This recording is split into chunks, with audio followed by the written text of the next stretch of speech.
அனைவருக்கும் வணக்கம். கமலா சாயி அறக்கட்டளையின் மூலம் ஒரு பள்ளியில் 5வது படிக்கும் மாணவர்களுக்கு 44 பேருக்கு நோட்டு புத்தகம் தேவைப்படுகிறது. இந்த வார வியாழக்கிழமை கொடுப்ப இருப்பதாக முடிவு செய்துள்ளோம்.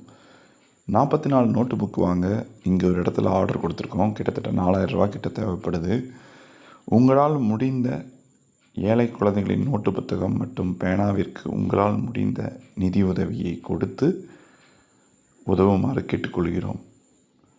இந்த உதவி ஒரு ஏழை குழந்தையின் படிப்பு நோட்டு புத்தகத்திற்கு உதவும். மேலும் விவரங்கள் அறிய 7358946489 கூகுள் பே நம்பர் 7358946489 இந்த நம்பருக்கு கூகுள் பே நம்பர் 7358946489 உங்களால் முடிஞ்ச உதவியை கொடுத்தீங்கன்னா கண்டிப்பாக உங்களுக்கு எல்லாம் நல்லதே நடக்கும்.